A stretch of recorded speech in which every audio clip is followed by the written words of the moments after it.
So in 1988, the Armenian evangelicals came back. Of course, the base for their operation was the Armenian Evangelical Baptist Church, because there was no other church here at that time. But very soon after the independence, the Armenian Missionary Association established its own office here. We had the first representative of the Armenian Evangelical Church and the Armenian Missionary Association here. And then,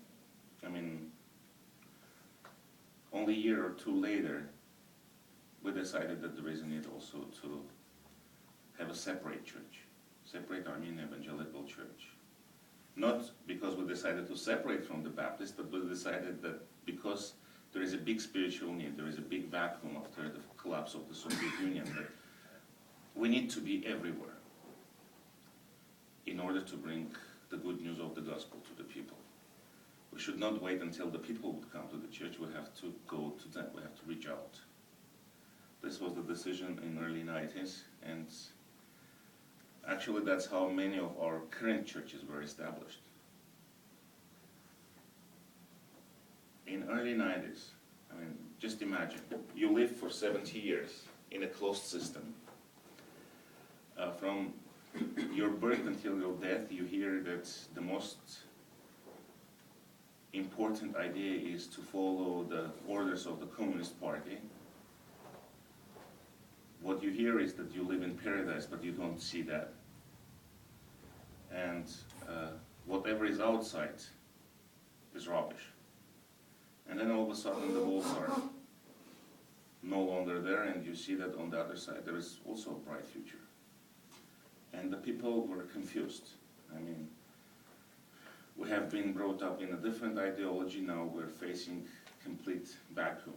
The old ideology is not in place. There is no new ideology in here. What shall we do? In early 90s, probably the most often asked question was, what shall we do? And we realized that we as Christians have the best answer.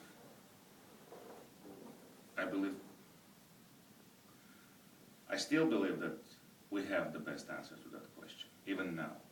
What shall we do? Maybe not in terms of economy. Maybe I don't have magic solution for the financial and economic crisis. But at least for spiritual crisis, I do believe that we have the best panacea still.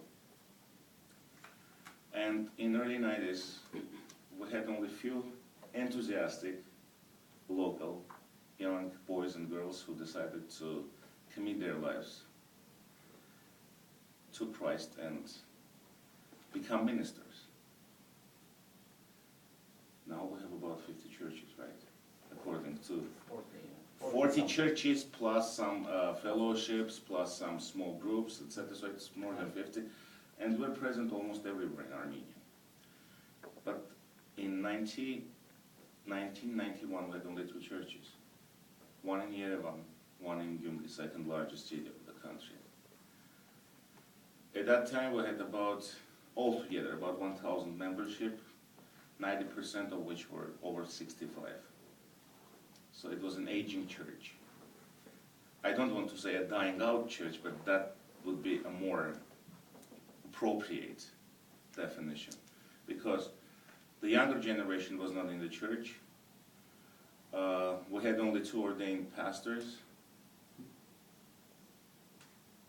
and that's it. And 90% of the membership over 65. Now we have, let's be modest, about 20,000 people. More than 10 ordained pastors. About 60 graduates of this seminary who are serving in different places, doing pastoral work, working in the Sunday school ministries, doing Bible studies, evangelism, humanitarian work. But still, when looking back and looking forward, I believe we need to refresh our vision. Because now we are almost everywhere. What's next?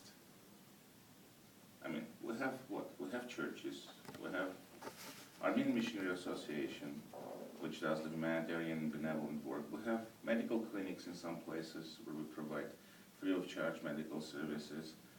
We have Bible studies in different cities of Armenia. School. We have no in the educational part we have a kindergarten, school, and seminary. I mean, it seems that we are there already. But and not only that, I mean, we also have Armenian Evangelical Union of Armenia. We are starting work.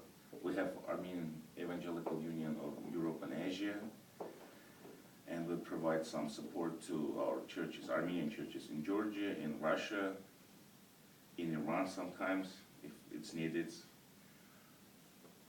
What else? So what shall we do? What is our next step? After the expansion, usually the church needs to stop, contemplate, pray, and stabilize. It may sound too conservative, but I believe that this is the time when we do not need any more expansion. This is the time when we need to strengthen the services that we have. It's the time for us to have a vision to make our presence in the cities where we are now stronger, more influential probably. And because, I mean, you may be laughing, but sometimes our ministry becomes an Olympic game. So we're trying to be faster, get further, reach higher, and we usually forget that the harvest is not ours. Our part is to sow. The rest is not our part, it's the Lord's part. The Lord will do the rest. So if we have 5, for example, but we want 10, we have to stop and ask ourselves, does the Lord want me to have 10? Maybe He wants me to have 5, but the best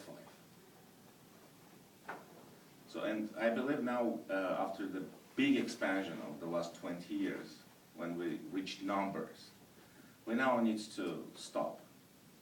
We need to stop and start to work on quality.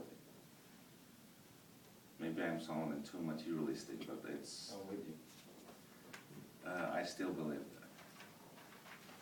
We have good ministers, but we need to make them better. We have good services, but we need to make them better. We have good churches, but we want to have excellent churches.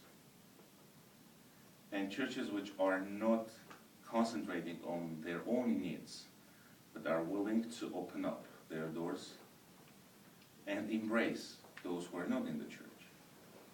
To go out on the streets where the need is. To go out to the people who still wait for someone to reach their hands, to bring them up, to hug them. I mean, in early 1990s, the people were more open to the Bible, I would say, here in Armenia. Because of the desperate need, because probably of the spiritual vacuum, because of many other things. They were looking for some